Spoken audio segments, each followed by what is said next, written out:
Merci de nous retrouver pour cette seconde partie d'édition dédiée à la récente tournée africaine du ministre chinois des Affaires étrangères, Wang Yi.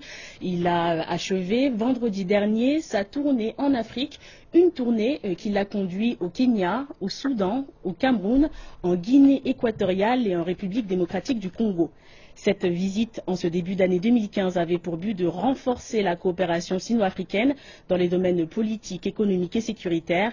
Lors de cette tournée, le ministre chinois des Affaires étrangères a appelé à exprimer le souhait de la Chine de consolider l'amitié entre la Chine et le continent africain. Et nous allons aujourd'hui revenir sur les enjeux de cette tournée africaine du ministre chinois des Affaires étrangères en compagnie de notre invité Lama Elor, spécialiste des questions internationales. Bonjour Lama Elor. Bonjour. Merci d'être avec nous. Merci à vous de m'avoir invité. Tout d'abord, Lama Elor, y a-t-il un sens particulier à donner de cette tournée africaine du ministre Wang Yi?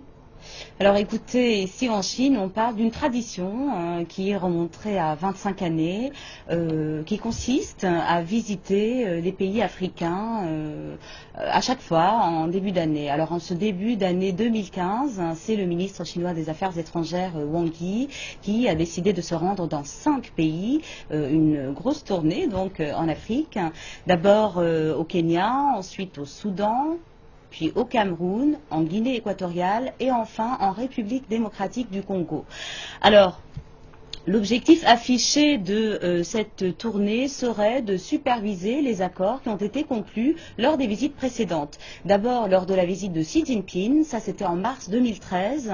Xi Jinping qui s'était lui rendu en Tanzanie, en Afrique du Sud, où il avait également assisté au sommet des BRICS et rencontré beaucoup d'autres chefs d'État africains qui étaient présents à ce moment-là. Et puis en République du Congo, Brazzaville. Ensuite, autre visite, il y a eu celle qui remonte à moins d'une année, de Li Keqiang, Premier ministre chinois.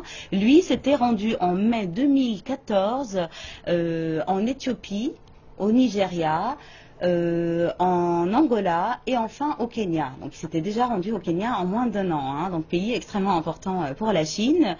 Alors le sens de l'ensemble, on peut dire, de ces tournées chinoises en Afrique, c'est de renforcer la coopération entre la Chine et l'Afrique dans les domaines phares que sont d'abord la construction des infrastructures. Énormément de projets ont été engagés entre les deux. Ensuite, vous avez la modernisation de l'agriculture, autre sujet, domaine extrêmement important. Vous avez aussi le développement de l'énergie renouvelable et enfin le domaine sécuritaire. Ce point avait été vraiment mis en avant avec insistance par Li Keqiang en mai 2014, donc lorsqu'il s'était rendu en Afrique. La Chine souhaite développer ce domaine sécuritaire avec l'Afrique. Mais justement, vous parlez du domaine sécuritaire. Le contexte est très tendu dans certains des pays visités. Que se passe-t-il exactement, Lama Elor?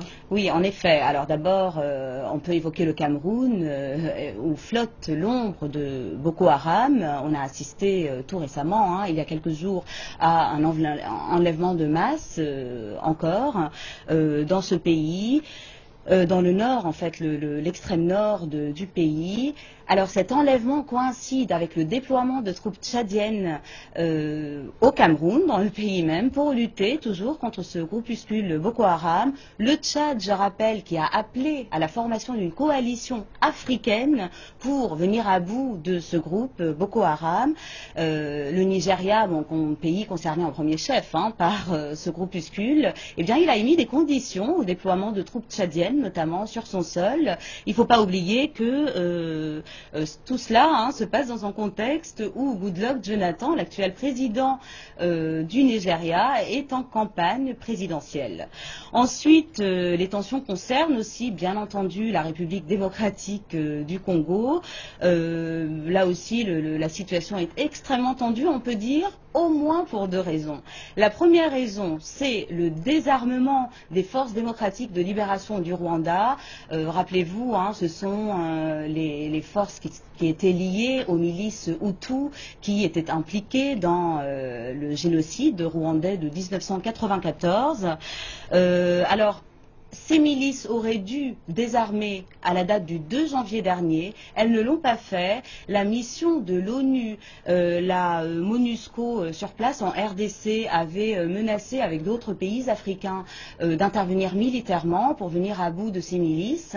Mais il semblerait qu'il n'y ait pas de consensus entre les différents pays africains impliqués dans cette histoire. Et toujours en RDC, concernant les tensions, comme vous le savez, il y a une révision de la loi électorale qui a été engagé par le président tout récemment. On a assisté à des manifestations étudiantes qui ont donné lieu à des violences. Il ne faut pas oublier que tout cela se passe dans une situation, dans un contexte où on a assisté au Burkina Faso, par exemple, à la destitution et à la fuite du président Compaoré, le successeur de Thomas Sankara. Alors il y a un troisième pays, il y a également le Soudan qui est absolument. Il y a le Soudan. Alors là, pour le Soudan, il faut savoir que c'est à Khartoum que s'est rendu Wang Yi, le ministre chinois des Affaires étrangères. Mais alors à Khartoum, vraiment la diplomatie chinoise a été extrêmement active une fois de plus, parce que ça n'est pas du tout la première fois, pour favoriser la réconciliation entre les deux parties en conflit au Soudan du Sud, donc les loyalistes au président en exercice Salva Kiir, et les autres ceux de l'ancien vice-président Riek Machar. Donc la Chine a été vraiment extrêmement active. Elle a elle-même rencontré les dirigeants de l'IGAD, et puis elle a rencontré les deux parties au conflit, qui se sont entendus sur 5 différents points.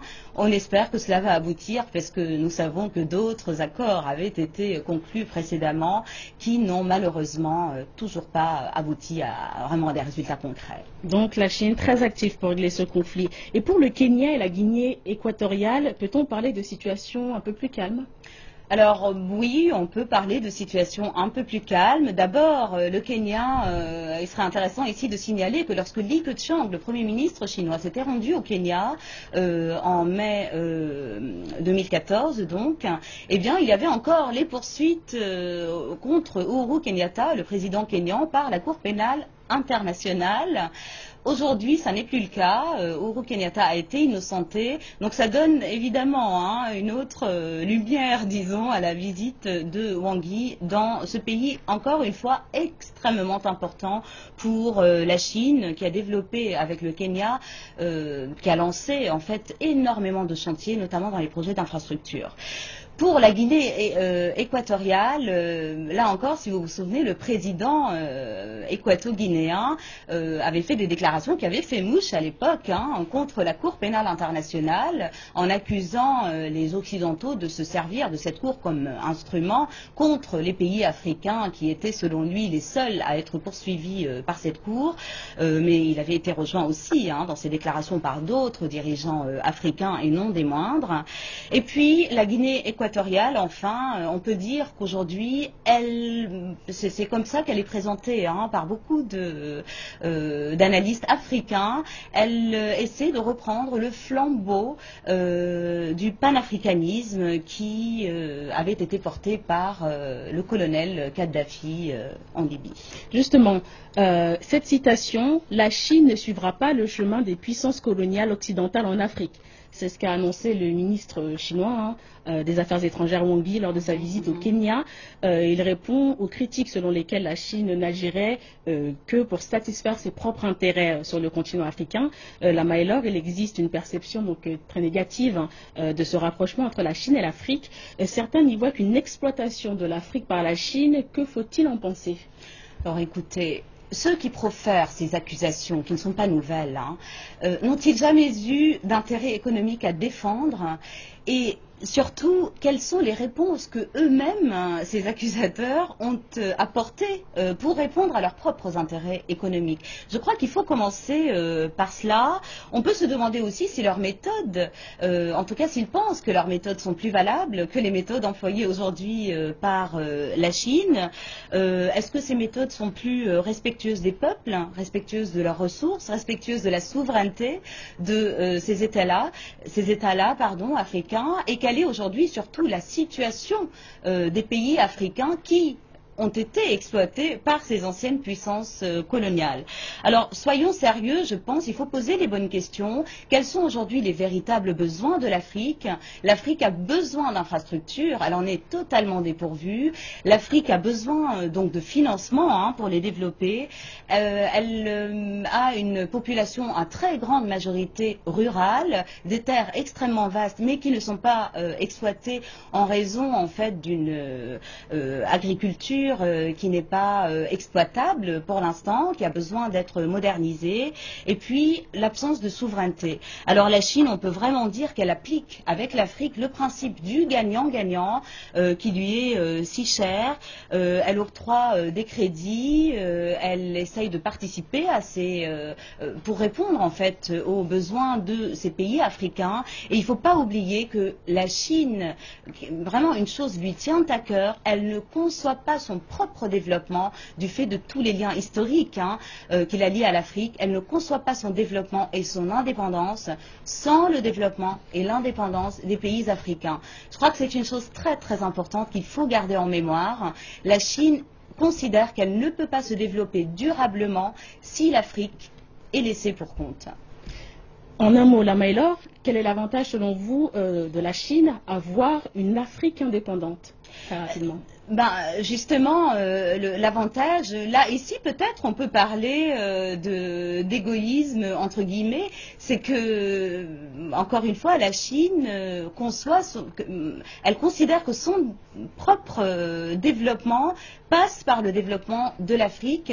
C'est cela, la coopération Sud-Sud, qui a été extrêmement mise en avant dans la diplomatie chinoise, et pas seulement depuis Xi Jinping. Elle a été renforcée depuis que Xi Jinping est là, mais déjà depuis Hu Jintao, vraiment cette coopération Sud-Sud est le socle du développement, mais aussi du principe de souveraineté de la Chine.